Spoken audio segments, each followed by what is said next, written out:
Salam à toutes et à tous. Donc dans cette vidéo, j'aimerais aborder le sujet de l'émigration et l'impact qu'elle a sur des pays comme le Maroc et d'autres pays d'Afrique. Tout d'abord, contrairement à ce que l'on entend en Europe, l'immigration pour le pays hôte est toujours une richesse. A contrario, elle est une tragédie pour le pays d'origine. Je vais ici m'en tenir à l'aspect économique. En économie, il y a deux moyens d'obtenir de la croissance. La première méthode, c'est d'améliorer l'efficacité de son outil productif en innovant. Par exemple, les usines Renault en France compensent leurs coûts élevés par l'utilisation de machines qui permettent à l'entreprise d'augmenter la vitesse d'assemblage des véhicules et par conséquent les rendements. Au Maroc, il est plus intéressant pour Renault de profiter de la main-d'œuvre bon marché pour obtenir la même productivité à moindre coût. La recherche et développement est le principal moyen d'augmenter considérablement ses rendements. La Chine dépense à peu près 500 milliards de dollars par an en recherche et développement. À titre de comparaison, les États-Unis dépensent environ 600 milliards de dollars alors que leur PIB est 35% supérieur à la Chine. Cet essor rapide de la Chine est vu comme une menace en Occident car elle va certainement aboutir sur une hégémonie technologique. Les États-Unis et la Chine dépensent environ 3% de leur PIB en recherche et développement contre 0,7% pour le Maroc. L'autre moyen pour un pays de créer de la croissance économique, c'est d'augmenter artificiellement sa population via l'immigration. Alors qu'un fort taux de natalité peut être un handicap pour un pays, de par le coût élevé pour soigner et éduquer cette population nouvelle, l'immigration, elle, ne nécessite aucun coût pour le pays hôte, bien au contraire. Donc imaginez Jean et Karim. Jean est né et a grandi en France. Il est allé dans une école spécialisée pour devenir géomètre. Karim, lui, vient du Maroc. Après avoir obtenu un master en informatique, Karim a obtenu un visa jeune talent en 5 jours seulement pour aller travailler en France. Jean commence sa carrière de géomètre avec une dette astronomique à la société. Il doit rembourser les frais d'éducation, de la maternelle jusqu'à l'université. Il doit rembourser les frais de soins qui incluent les frais de naissance, les soins dentaires, les visites chez le docteur, les médicaments. Les parents de Jean ont certainement reçu des aides sociales pour lui, comme les allocations familiales, les APL ou encore les aides scolaires. Bref, Jean commence sa carrière dans le rouge. Il a une dette symbolique qu'il passera la majeure partie de sa vie à rembourser à travers ses impôts. Il est fort probable qu'arrivé à la retraite, il doit toujours de l'argent à la société. Mais alors qui paiera sa retraite? C'est Karim en fait. C'est Karim qui paiera la retraite de Jean, car contrairement à Jean, Karim commence sa carrière en informatique en France avec zéro dette à la société. Toutes ses dettes, il les a laissées au pays, il les a laissées derrière lui. Karim commence à cotiser dès son premier salaire, sa balance est donc dans le vert. Ses études ont été financées par le Maroc, ses vaccins, ses visites chez le docteur, ses médicaments, tout a été financé par le Maroc. La France n'a pas dépensé un centime et pourtant elle récolte tous les fruits. Il est fort probable que les impôts de Karim aillent financer la retraite de Jean. Dans cet exemple, le Maroc est deux fois perdant. Il est perdant parce que l'investissement que le pays a mis sur Karim sert à enrichir la France, et il est encore perdant parce que Karim va contribuer au développement d'une entreprise informatique française, alors qu'il aurait pu travailler au Maroc et payer des impôts dans le pays pour rembourser sa dette symbolique à la société.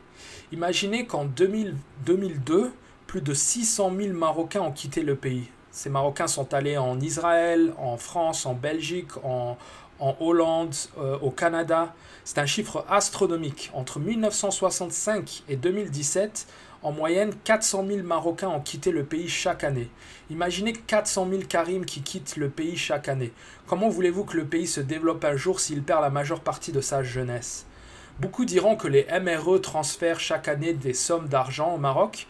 Ces sommes s'élèvent à peu près à 6 milliards d'euros en moyenne par an et elles sont une goutte d'eau par rapport aux taxes et impôts que ces MRE payent en Europe. Rien que la TVA en France s'élève à 20%. Donc imaginons 5 millions de MRE qui consomment à peu près 600 euros de produits en tout genre chaque mois.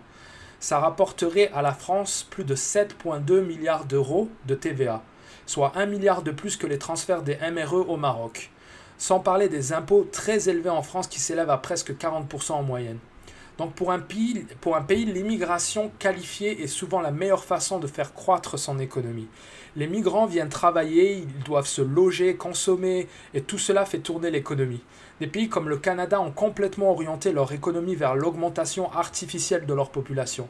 Le Canada n'est pas un pays qui innove. La plupart des compagnies innovantes vont s'installer aux États-Unis pour bénéficier de facilités de financement ainsi que d'un marché gigantesque de 340 millions de consommateurs.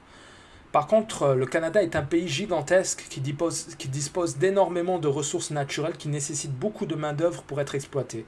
Le Canada souffre aussi de sa proximité avec le voisin américain qui s'accapare tous les cerveaux du pays. Pour pallier à ces défis, le pays a choisi d'ouvrir ses frontières pour permettre à des cerveaux du tiers-monde de venir travailler et enrichir le pays. Le Canada, qui prône un féminisme agressif où le taux de natalité de la population européenne est l'un des plus bas au monde, a besoin de migrants pour sa survie. Mais qu'est-ce que le Maroc a y gagné dans tout ça? Rien du tout. Le Maroc perd tout. Il voit sa jeunesse éduquée quitter le pays pour enrichir d'autres pays.